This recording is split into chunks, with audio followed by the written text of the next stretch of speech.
Hey guys, like my double glasses, a little filming moment as I drive to work. I wanted to make this channel to like give advice and stuff. I mean, there aren't a ton of optometry YouTubers, and part of the reason is because YouTube's a lot of work, and when are you even supposed to have time to film? Because you are studying all the time, you gotta keep that good GPA and all that jazz. So I thought I would just film. So today I'm going to provide some background on my work. I work part-time this semester because I'm only taking 2 classes. I think it's like 8 credit hours, 3 credits for the lecture per class, and then there's 1 credit for the lab. And I've never worked during the school year before. Like, I've worked during winter breaks and spring breaks, and then I work throughout the summer. Personally, I did not work during the school year because the optometrist I work at was a long commute. It was like 20 to 30 minutes. So I probably could have found one closer. However, it just wasn't worth it to me to sacrifice my grades to make like 10 bucks an hour. It just didn't make a huge difference for me. So how I found this job. So I was actually a patient of this doctor, and initially I was a chemistry major, and at one of our appointments, it was like my first year of university, and he was like, oh, what do you want to do with chemistry? And at first I wanted to go into like makeup, like the pharmaceuticals of makeup and making makeup, and I was super interested in that. And then he started talking me up about optometry and offered if I wanted to shadow him, and I was like, yeah, sure. Like, and when I told my mom about this, she was like, you better email him right now. Like, you do not want to forget, you don't want him to forget about you, type of thing. She was like, you need to email him and definitely take him up on that offer. So I emailed him, and his wife is the manager of the practice, and she was emailing me back saying, you know, like, would you just like to work here? And I was like, okay. So there were some days throughout the summer where I sat in on some exams, but this practice is pretty much all refractive exams and giving glasses type of thing. There was never anything, and you kind of get the gist of how an exam goes after a couple of times seeing it. So I just worked there, and working at an eye doctor is super important before applying to optometry school because you need to get those shadowing hours in. You gotta figure out if you even want to do it. Like, I didn't know I wanted to go into optometry until I worked there, and I was just like, wow, all these optometrists, they're so nice. They're always in a good mood. Their patients love them. They have a very good patient relationship. Some patients have been going there their whole lives. Like, they're old now. Like, they're like grandparents, and they were like, oh, I saw the owner's dad. Like, so Dr. B, his dad used to own the practice and passed him down, and they're like, oh, I had the original Dr. B type of thing. So I was like, that's very cool that you get to see your patients grow up, and I mean, they saw him grow up, Dr. B, so it's very cool. So that was definitely what sparked my interest, and I was kind of scared because it was kind of like I had imposter syndrome. I was like, oh, I'm not like the super mega nerd.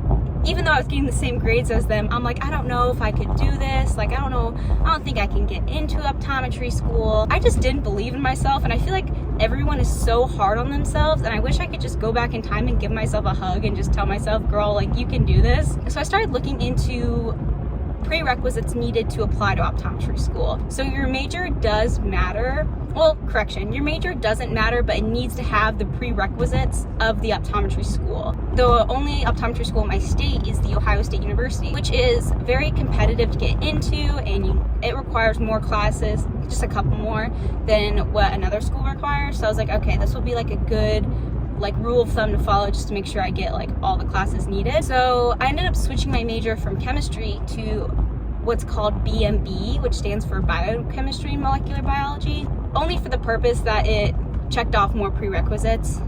I didn't have to switch majors, but I was like, may as well get the big degree for my hard work type of thing. Also, chemistry, I had to take other upper level chemistry classes that I wouldn't need for optometry school, so that's why I switched. And I still minored in chemistry though. So after I worked at the eye doctor all summer, was the summer from my freshman year going into my sophomore year. The earlier you can get experience, the better. Don't let people tell you, oh, wait till your junior year to get an internship, or wait till the summer of your sophomore year. Like, no, you need to get those connections ASAP. Tell your mom you need glasses, or go to an eye doctor and just say like, hey, can I shadow you? Like, doctors love that. They love teaching people. well, most of them, feel the vibe. And I know it can be kind of awkward too if you're not really friendly with them. Personally, I'm pretty outgoing and I talk a lot, so it came very natural, the topic of me shadowing and working there type of thing. So worked there all summer, and then they have a son who also is in optometry school, and they were so understanding about school hours. Like, don't work in retail or a fast food restaurant where you're gonna get penalized for needing to miss a day of work to study. Like, my eye doctor was so understanding. Like, I could call off like 15 minutes beforehand, which I've never done, but like this day of, or maybe the day before, I feel like this is the earliest I've done. So what do I do at work? Initially, if you've never been to the eye doctor, I definitely recommend you go. Like, I mean, even in future interviews for optometry school, you can't have zero understanding of what goes on at an optometry clinic and then say, oh, I totally want, and like convince your interviewers this is what you want to do for a living. I'm assuming my audience is future optometry students, so I'm not gonna go too nitty gritty with things just because I'm going to assume you get it. So at the eye doctor, I did all the preliminary testing. So this was all the pre-testing you did before the eye doctor saw you. So I ran them through like the auto-refractor, which is the thing you look into and you see the little farmhouse, and that kind of gives doctors an idea of like what their prescription is, and then take their glasses reading, their ocular pressure, and then a couple other things. Then I do their visual acuities in the exam room. Some eye doctors have their preliminary testing people do more, some people have them do a lot less. It just depends. Currently I do the post-exam testing, so this is the additional testing. Insurance doesn't cover it. It's like $50 out of pocket.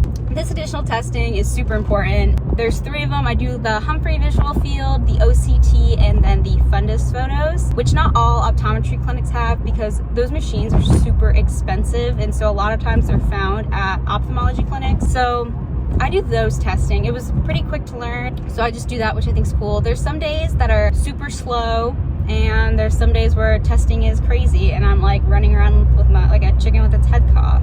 Another reason you should work at a eye doctor is because it's one of those jobs where you can study during the role. Like, why work at an ice cream shop or a gym where you can study and get paid like $8 an hour when you can work at an optometry clinic, which actually builds your resume for anything, and you get like patient experience, and you can like work on school, flexible hours. It's all pros. I can't think of one con from working at an optometry clinic. Oh, and you can put hours, you get your shadowing hours in super easy by working at an optometry clinic. I don't even know how many shadowing hours I got, because sometimes I would just choose randomly when to watch exams, but I would do that all the time. And so I don't think I recorded every single hour, because I just knew I hit the threshold needed for optometry school. Right before I applied to optometry school though, they changed the admission standards because of COVID. All the optometry clinics shut down, so no one was able to get in shadowing hours, and I was so fortunate to have gotten that connection soon enough. I mean, 2 years ahead. I didn't just like make the deadline. I was like way ahead of the game, which paid off in the end, because some people put it off like, oh, I'll get those shadowing hours in junior year during winter break. But COVID hit, they reduced the shadowing hours, and I think they replaced it, so you just have to interview 2 optometrists. Every school is different, but that's general. That's like the general thing. So that happened, and yeah. So I'll probably pick up later after my shift maybe, or maybe I'll just check in like a week or so. I'm trying to just film videos. I don't want to have my videos super organized on pros of working at an eye doctor, cons of working at an eye doctor, what I did exactly. I'm just trying to provide, like, make it more conversational, as if I was just talking to a student or a fellow student or a future colleague. Just kidding. Well, maybe. Gosh, that was weird. I was wearing sunglasses that whole time. All right, so I'm gonna go to work. I got my little coffee and to put on my mask. Also, these glasses are not prescription. These are like Amazon blue light. They're probably not blue light, but I use it as a headband to hold my hair back. So that you learn something new every day. That's like my biggest style tip. Anyways, okay, I'm out. Goodbye.